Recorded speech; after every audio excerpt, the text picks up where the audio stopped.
All right, guys. So,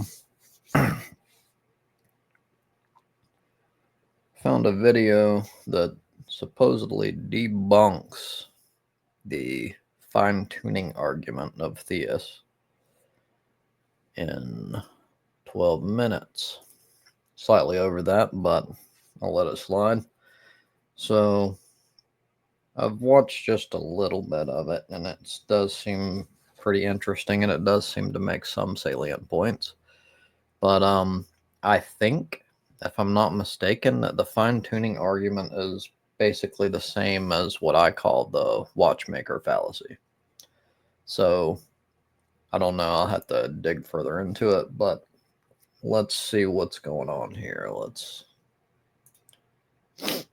check this out. I've got it at 1.25 because I prefer to keep things as short as possible. And if I go faster than that, then things tend to not even be capable of being followed.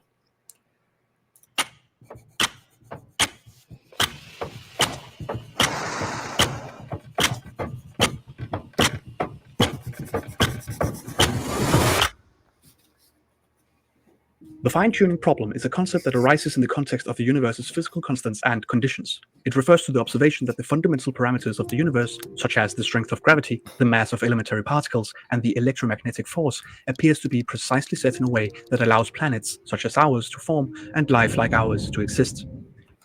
Never mind. The fine-tuning argument is different than what I call the watchmaker fallacy. Because if these values were even slightly different, the universe would be a very different place. Changing the physical constants would play a crucial role in determining the behavior of atoms and molecules, and it would therefore alter chemistry. A slight change in some of the physical constants could lead to significant differences in chemical properties, potentially rendering the formation of complex molecules impossible.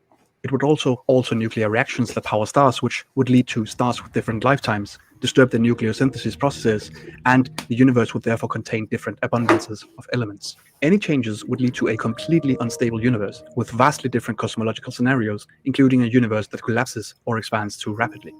Proponents of the fine-tuning argument assert that the remarkable precision and delicate balance of the physical constants that govern our universe, which makes the conditions necessary for life, are highly unlikely to have occurred randomly.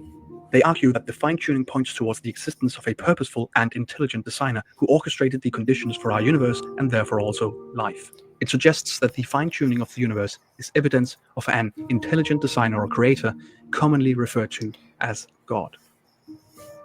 The teleological argument from fine-tuning, I'm very happy to admit right off the bat, this is the best argument that the theists have when it comes to cosmology. I'll disagree with that. I still believe that the contingency argument is the best argument, at least that I've ever experienced. And again, I'll say that it's got problems, but I still think it's the best argument so far.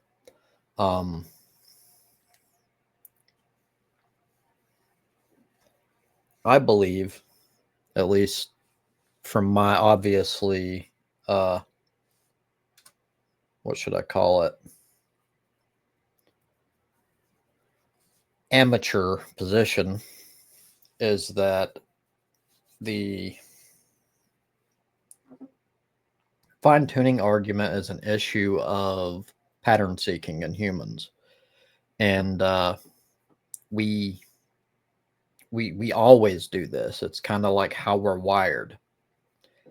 But from the evidence that I've gathered, we as humans, and that's not exactly what they're talking about, but it's related. So we as humans have developed, like sometimes theists will point out, like our how oxygen works and how our lungs formed and all that. And they will point to this as evidence of a creator because it's so like intricately, how do I put it?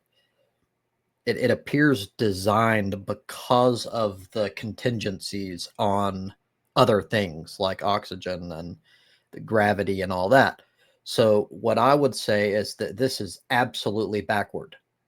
So we developed through evolution depending on or caused by the environment. As the environment changes, so do we. That's how evolution works, by the way. So it makes absolutely no sense to flip things around and point to it as evidence of anything. But anyway, I'll continue. That's because it plays by the rules. You have phenomena, you have parameters of particle physics and cosmology, and then you have two different models, theism and naturalism. And you want to compare which model is the best fit for the data. I applaud that general approach. Given that, it is still a terrible argument. It is not at all convincing. I will give you 5 quick reasons why theism does not offer a solution to the purported fine-tuning problem. First, I am by no means convinced that there is a fine-tuning problem. It is certainly true that if you change the parameters of nature, our local conditions that we observe around us would change by a lot. I grant that quickly. I do not grant that therefore life could not exist. I will start granting that once someone tells me the conditions under which life can exist. What is the definition of life, for example? If it's just information processing, thinking, or something like that, there's a huge panoply of possibilities. They sound very science fiction-y, but then again, you're the one who's changing the parameters of the universe. The results are going to sound like they come from a science fiction novel. Sadly, we just don't know whether life could exist if the conditions of our universe were very different, because we only see the universe that we see. Secondly, God doesn't need to fine-tune anything.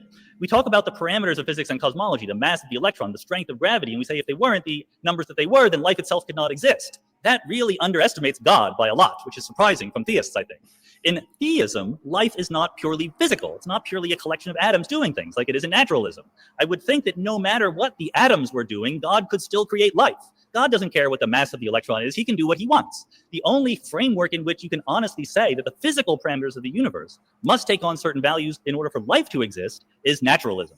The third point is that the fine-tunings that you think are there might go away once you understand the universe better. They might only be apparent. There's a famous example that theists like to give, or even cosmologists who haven't thought about it enough, that the expansion rate of the early universe is tuned to within 1 part in 10 to the 60th. That's the naive estimate back of the envelope, pencil, and paper you would do. But in this case, you can do better. You can go into the equations of general relativity, and there is a correct, rigorous derivation of the probability. And when you ask the same question using the correct equations, you find that the probability is 1. All but a set of measure 0 of early universe cosmologies have the right expansion rate to live for a long time and allow life to exist. I can't say that all parameters fit into that paradigm, but until we know the answer, we can't claim that they're definitely finely tuned. Number 4, there's an obvious and easy naturalistic explanation in the form of the cosmological multiverse. People like to worry about the multiverse. It sounds extravagant. I claim the multiverse is amazingly simple. It is not a theory. It is a prediction of physical theories that are themselves quite elegant, small, and self-contained that create universe after universes. There's no reason, no right that we have to expect that the whole entire universe looks like the conditions we have right now. But more importantly, if you take the multiverse as your starting point, you can make predictions. We live in an ensemble, and we should be able to predict the likelihoods that the conditions around us take different forms. So in cosmology papers dealing with the multiverse, you see graphs like this that try to predict the density of dark matter given other conditions in the multiverse. You do not see graphs like this in the theological papers trying to give God credit for explaining the fine-tuning, because theism is not well defined.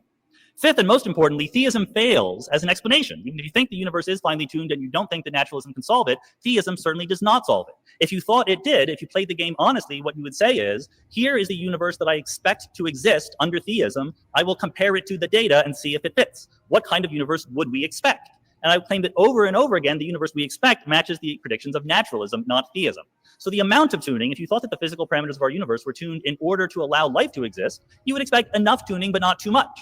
Under naturalism, a physical mechanism could far over-tune by an incredibly large amount that has nothing to do with the existence of life, and that is exactly what we observe. For example, the entropy of the early universe is much, much, much, much lower than it needs to be to allow for life.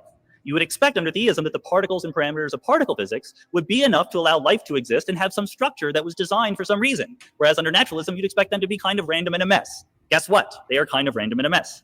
You'd expect under theism life to play a special role in the universe. Under naturalism, you'd expect life to be very insignificant. I hope I don't need to tell you, life is very insignificant as far as the universe is concerned. Here's a photograph from the Hubble Space Telescope of a few hundred out of the hundreds of billions of galaxies in our observable universe. The theistic explanation for cosmological fine-tuning asks you to look at this picture and say, I know why it's like that. It's because I was going to be here, or we were going to be here. But there is nothing in our experience of the universe that justifies the kind of flattering story we like to tell about ourselves. So the fine-tuning argument is based on some apparent coincidences in physics that are genuinely intriguing. So this argument that under a theistic model, you would expect the universe to somehow, or you would expect life to play an important role in the universe. And that's true, at least from my standpoint. I've never thought of it from that angle before, to be honest. It's a very valid point. And yeah, life does not play an important role in the universe. And I would concede this much to it, that if there is a physically inexplicable coincidence of the fundamental constants of nature, whose values have to be precisely tuned within a wide range of otherwise available possibilities to make a complex universe possible, then this constitutes a phenomenon which very naturally invites explanation in terms of a cosmic scale designer. But I also see good reason for caution and modesty here. First, we must beware our natural tendency to see purpose in things too readily. This can make us bad judges of what is an impressive coincidence and what is not. Secondly, we only have experience of this universe.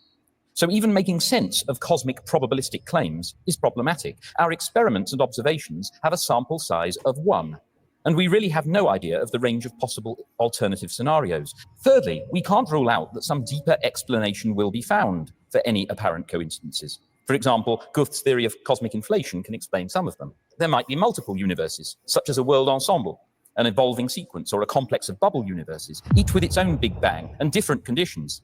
Then it would be no surprise at all that observers have evolved only in those universes that are conducive to life. Fourthly, the physics on which this entire argument is based is young, incomplete, and radically imperfect. It's less than 100 years since general relativity and quantum mechanics, our best theories of the large and the small, were developed, and we still have no way of reconciling these with each other. String theory attempts this and speculates that the universe has 11 dimensions in order to facilitate it, but that still has a very long way to go and is widely regarded with amused skepticism by experimental physicists. Even worse, barely 30 years have passed since the existence of dark matter was corroborated, and only 13 years since dark energy was postulated. We still don't have much clue what either of these are, but analysis of the latest data from space suggests that 72.8% of the mass of the universe is constituted by dark energy and 22.7% by dark matter. That leaves only 4.56% as atomic matter, the stuff that we knew to exist prior to 1980. In short, a huge proportion of modern physics, including the results that Bill appeals to, is extremely recent and riddled with unsolved problems and anomalies. How likely is it that the physics of 100 years hence will look the same? On a side note, since you brought up dark matter, I do believe that we have, there's new research pointing to the belief that what we thought we knew was not true and that dark matter is not what we thought it was. And essentially that it does not exist. I don't know how legitimate it is. I haven't dug into it. There's always so much shit to dig into. We have an overabundance of information right now. So you kind of got to pick and choose what you dig into. But yeah, I am curious about it. God does not have to work within anything like the existing physical rules in order to create the universe. He can make up and impose whatever rules he likes, and know infallibly, without even having to experiment, exactly what their consequences will be. So if his main aim was to create a universe finely tuned for the development of intelligent life, one has to say that he's not been very efficient. Apparently, it has taken nearly 14 billion years just to produce one species capable of relationship with him. To put that into perspective, if we think of the time since the Big Bang as a year, then the early Bronze Age was 11 seconds ago, and the life of Jesus of Nazareth barely 4.6 seconds. Moreover, according to the physics on which the fine-tune argument is based, even the entire period in which the stars and planets exist will be utterly dominated by the vastly longer period of black holes. Considering this as 1 year, the life of man on this planet would be an unimaginably tiny fraction of a picosecond. Big jumps in science have generally involved having to think of things that we couldn't have thought before. Think of quantum mechanics. Think of the bending of space in relativity theory. How likely is it that the first thing that comes to the primitive mind, namely an agent who did it, is going to be the answer to our most difficult scientific questions? Immanuel Kant famously said, there will never be an Isaac Newton for a blade of grass. In other words, sure, you can find some physical explanation for the motion of the planets, but never for something as exquisitely organized and complex as a biological organism. Except, of course, that Charles Darwin then went and did exactly that. We can paraphrase Dr. Craig's message of saying, there will never be an Isaac Newton for the cosmos. But everything we know about the history of science and the current state of physics says we should be much more optimistic than that. Thank you.